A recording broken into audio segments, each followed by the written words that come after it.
The chaos didn't begin with an explosion, but with silence, the kind of silence that freezes an entire stadium and sends shockwaves across the digital world.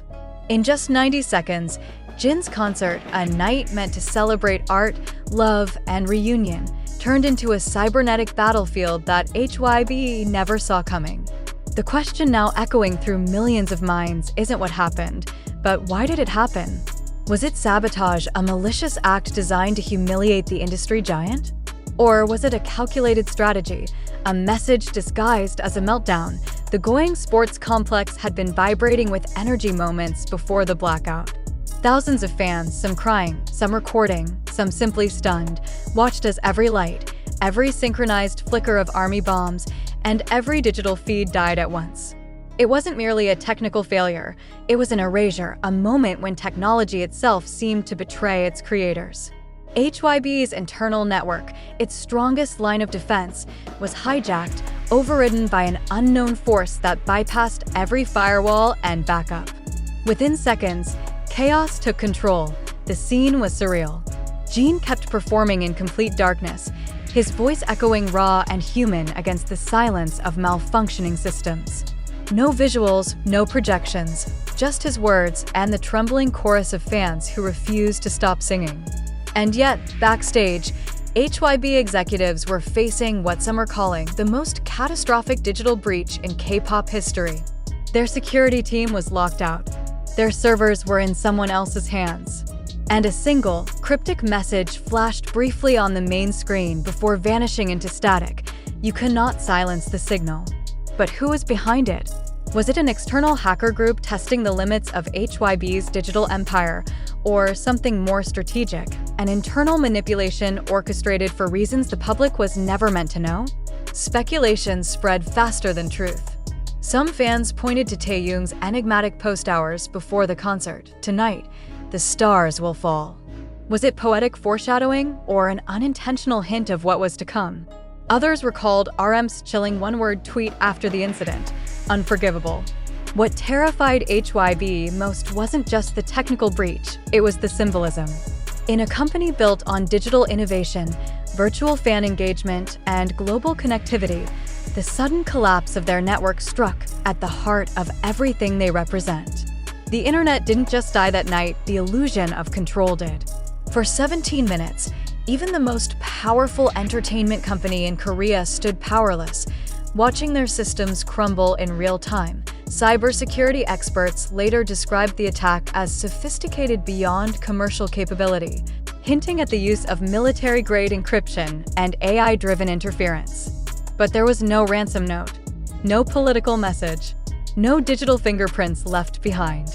Only that strange red phoenix symbol, appearing and disappearing like a warning. Was this the work of hacktivists? A rival entertainment entity? Or could it have been an experimental campaign gone wrong, a marketing stunt that spiraled out of control? As dawn broke over Seoul, the fallout was immediate. HYBE Hijack trended globally within minutes. Major outlets debated whether the company's silence was a sign of cover-up or crisis. Inside sources suggested that HYBE's top-level executives were divided, some insisting it was a foreign cyber attack, others whispering about internal testing that escaped containment. The ambiguity only fueled more chaos. Meanwhile, Jin's reaction became the defining moment of the night. Refusing to stop the show, he sang through the blackout raw, unfiltered, vulnerable. The fans responded not with fear, but unity. The stadium turned into a chorus of voices, thousands of people singing together in the dark. No screens, no internet, no algorithms, just connection. It was a haunting image, the digital age collapsing, yet human emotion thriving. The next morning, Jin broke his silence with a direct message to ARMY. They tried to shut us down, but you kept singing. That's power. That's love. That's BTS. His words went viral, gathering millions of views in hours. But as fans celebrated his resilience, HYBE's silence deepened. Why no official footage? Why were certain livestream archives deleted? Why did insiders report that parts of the concert recording were permanently corrupted? Was it damage control or evidence concealment? RM later described the event as an attack on connection, while Suga, known for his quiet intelligence, reportedly began working with HYBE's tech division on a new encrypted concert framework. Some fans saw this as confirmation that the event was real. Others suspected it was narrative control, a strategic myth-building exercise designed to reframe chaos as inspiration. After all, what better way to remind the world of BTS's resilience than to turn a cyber disaster into a story of unity? This raises a deeper question, one that goes beyond fandom and music. Where does authenticity end and strategy begin? Could the hijack have been a deliberate test of HYBE's digital limits? A marketing ploy disguised as vulnerability? Or was it, in truth, an act of defiance, a digital rebellion from forces who believe K-pop has become too corporate, too automated, too disconnected from its emotional roots? The uncertainty is both unsettling and captivating. Every clip, every fan recording, every rumor adds another layer to the mystery. And perhaps that's the point. Whether sabotage or strategy, this event has already achieved what no marketing campaign could. It made the world stop, watch, and question. In the end, maybe that's what terrifies HYBE most, not the hackers, not the lost data, but the uncontrollable narrative now unfolding in real time. A narrative they can't edit, can't monetize, and can't predict. So we ask you, the reader, do you believe this was an external act of cyber terrorism or an internal experiment cloaked in chaos? Was Jin's performance in the dark an accident of fate, or the most powerful metaphor of the digital era? Until the truth surfaces, one thing remains undeniable. In those 90 seconds of silence, BTS and ARMY proved something larger than any system. When the internet died, connection didn't. And maybe, just maybe, that was the point all along. What if everything we just witnessed, the blackout, the hijack, the chaos, wasn't what it seemed?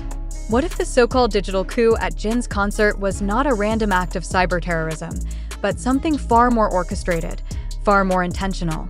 These are the questions that continue to divide fans, analysts, and even industry insiders.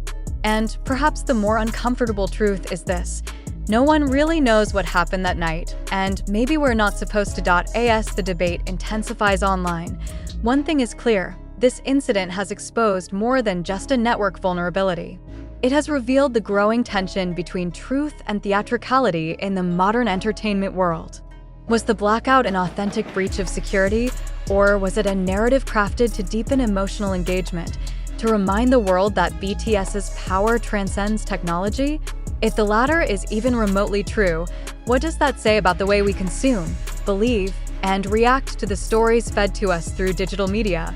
Some fans on TikTok have dissected every frame of the leaked concert footage, claiming inconsistencies in the supposed glitch. Others on Twitter argue that the mysterious red phoenix symbol was too perfectly designed to be random, too